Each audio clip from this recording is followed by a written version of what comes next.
Hi friends, welcome to my YouTube channel.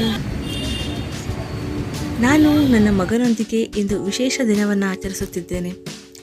June 5 ವಿಶ್ವ ಪರಿಸರ ದಿನ. ಪ್ರಕೃತಿಗೆ ಪ್ರೀತಿ ತೋರಿಸುವ, ಭೂಮಿಗೆ ಕೃತಜ್ಞತೆ ಸಲ್ಲಿಸುವ ದಿನ.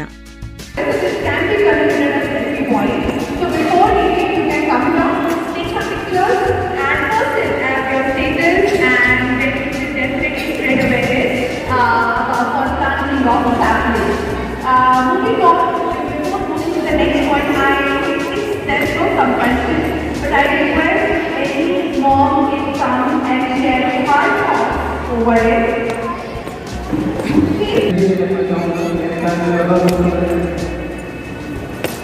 पेड़ लगाने की परंपरा जो है कोई नई बात नहीं है, पर हर एक साल हम एक नए थीम के साथ आते हैं. अभी आम का पेड़ लगाते हैं और मिथिलांचल में आम काफ़ी अच्छा होता भी है.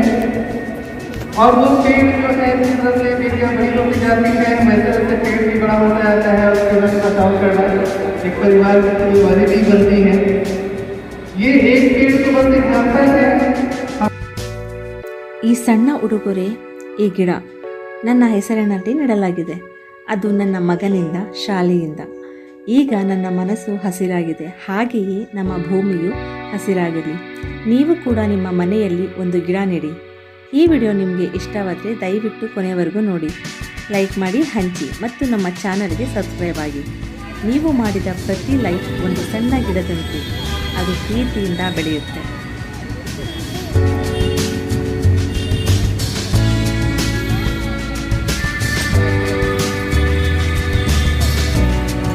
ಆರ್ತಾ ಇದ್ದಾವ.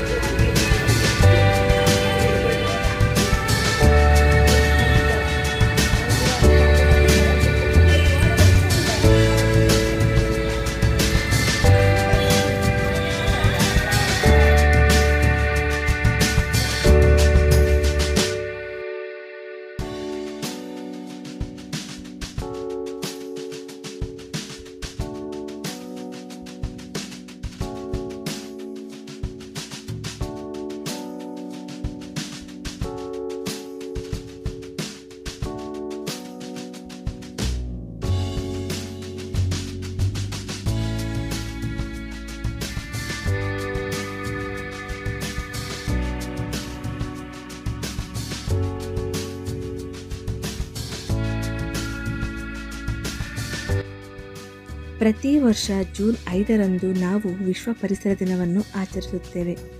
ಇದು ಪ್ರಕೃತಿಗೆ ನಮ್ಮ ಕೃತಜ್ಞತೆಯನ್ನು ತೋರಿಸಲು ಒಂದು ವಿಶೇಷ ದಿನ. ಪರಿಸರವನ್ನು ಕಾಪಾಡುವುದು ನಮ್ಮ ಎಲ್ಲರ ಜವಾಬ್ದಾರಿ. ನಮ್ಮ ಮಕ್ಕಳು ಸುಸ್ಥಿರ ಭವಿಷ್ಯವನ್ನು ಕಂಡು ಬೆಳೆದುಕೊಳ್ಳಬೇಕೆಂದರೆ ನಾವು ಇಂದು ಪ್ರಕೃತಿಗೆ ಪ್ರೀತಿ ತೋರಬೇಕು. ಒಂದು ಗಿಡ ನೆಡುವುದು ಚಿಕ್ಕ ಕೆಲಸವಿರಬಹುದು, ಆದರೆ ಅದು ನಾಳೆಯ ಪ್ರಾಣವಾಯುವಿಗೆ ಕಾರಣವಾಗುತ್ತದೆ. ಈ ವಿಶ್ವ ಪರಿಸರ ದಿನ ನಾವು ತಾಯಿಯ ಹೆಸರಿನಲ್ಲಿ ಒಂದು ಗಿಡ ನೆಡೋಣ, ಹಸಿರನ್ನು ಬೆಳೆಸಿ ಭೂಮಿಗೆ ಬದುಕು ಕೊಡೋಣ.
ಪ್ರಕೃತಿ ನಮ್ಮ ಮನೆ, ನಮ್ಮ ಜೀವ.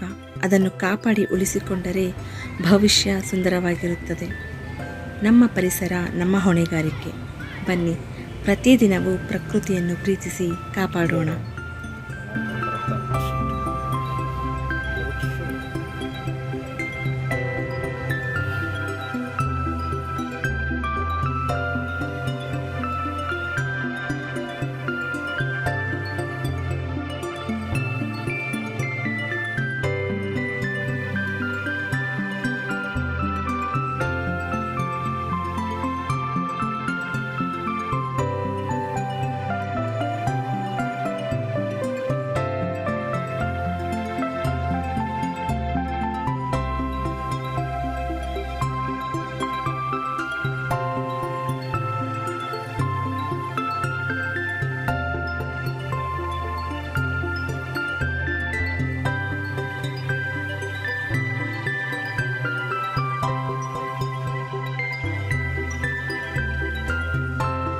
ವಿಶ್ವ ಪರಿಸರ ದಿನದ ಪ್ರಯುಕ್ತ ತಾಯಿಯ ಹೆಸರಿನಲ್ಲಿ ಒಂದು ಗಿಡ ಪ್ರೋಗ್ರಾಮ್ ಮುಗಿಸ್ಕೊಂಡು ಮನೆಗೆ ಹೋಗ್ತಾ ಇದ್ದೀವಿ. ನನ್ನ ಮಗನಿಗೆ ಇವತ್ತು ಸಮ್ಮರ್ ಕ್ಯಾಂಪ್ ಕೊನೆಯ ದಿನ. ಅವನು ಶಾಲೆಯಲ್ಲೇ ಉಳ್ಕೊಂಡಿದ್ದಾನೆ. ಅವನ ಕ್ಲಾಸ್ ಮುಗಿದ ಮೇಲೆ ನವಿ ಹೋಗಿ ಕರ್ಕೊಂಡು ಬರ್ತಾರೆ. ಸೊ ಫ್ರೆಂಡ್ಸ್, ಇವತ್ತಿನ ವಿಡಿಯೋ ಇದಾಗಿತ್ತು. ನಿಮ್ಮೆಲ್ರಿಗೂ ಈ ವಿಡಿಯೋ ತುಂಬ ಇಷ್ಟ ಆಗಿದೆ ಅಂತ ಭಾವಿಸ್ತೀನಿ. ಈ ವಿಡಿಯೋ ಇಷ್ಟ ಆಗಿದ್ರೆ ಪ್ಲೀಸ್ ದಯವಿಟ್ಟು ನನ್ನ ಚಾನಲ್ನ ಸಬ್ಸ್ಕ್ರೈಬ್ ಮಾಡ್ಕೊಂಡು ನೋಡಿ, ಹಾಗೆ ಲೈಕ್ ಮಾಡಿ.